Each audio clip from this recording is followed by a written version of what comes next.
You hear all the stories about copper wire thefts around the city, but what exactly makes utility boxes like these so attractive for thieves? With only a few of the thousands of homes actually rebuilt, community members are left wondering whether the support they need will truly arrive.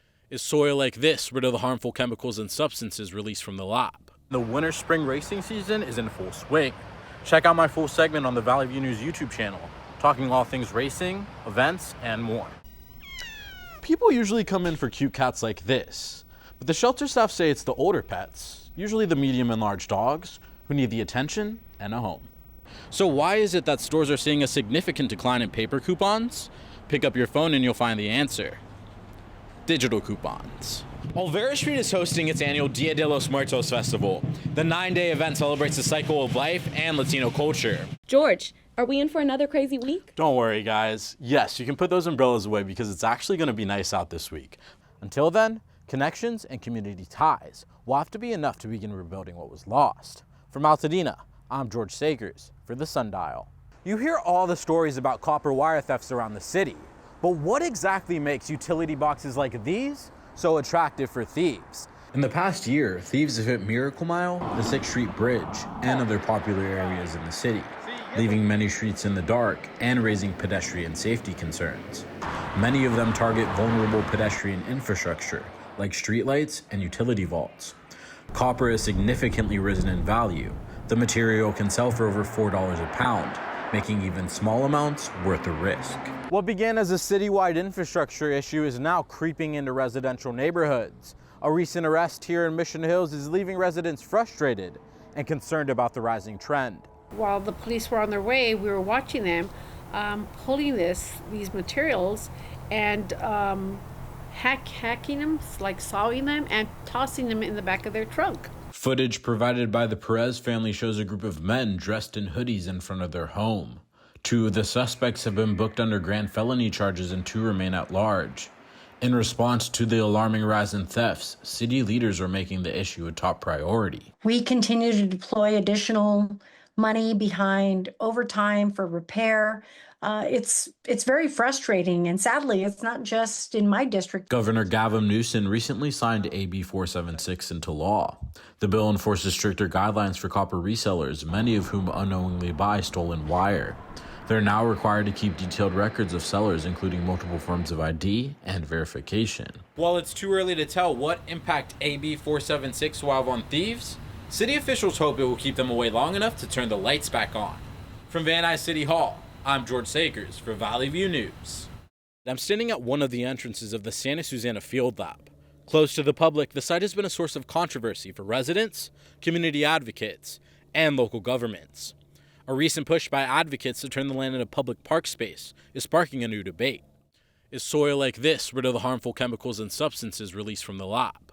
Once the site of nuclear testing and rocket engine development, today the land is primarily owned by Boeing, which is also responsible for cleaning the hazardous area. NASA and the Department of Energy also share responsibility for their respective portions. Boeing says it has already set aside over 2,000 acres of the area for permanent open space habitat. The aerospace giant says cleanup efforts are already underway, but critics say oversight is lacking from California's Department of Toxic Substances Control. Essentially, the systemic incentives get turned around, and the people who staff these agencies over time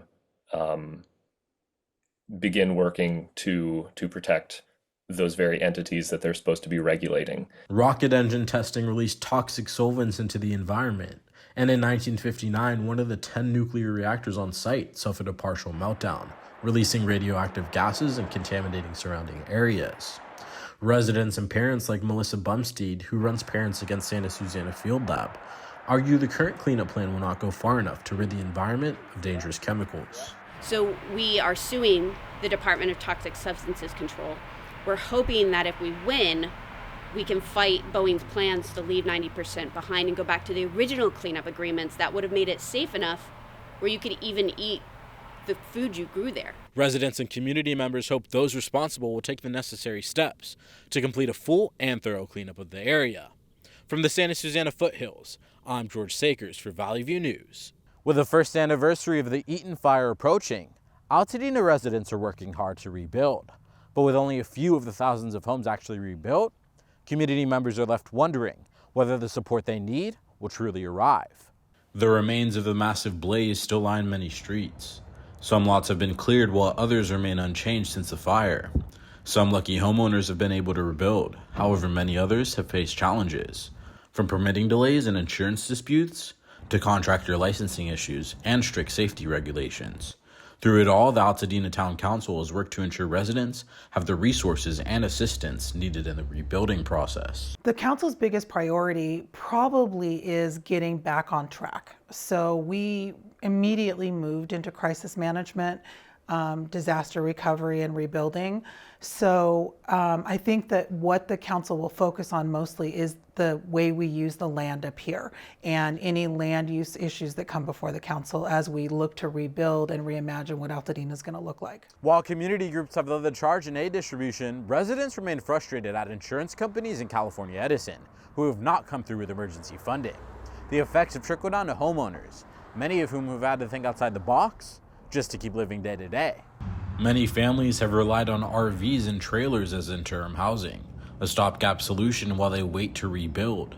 Residents are still holding out for the much-needed emergency funding requested from state officials, including affordable housing protections and community stabilization programs.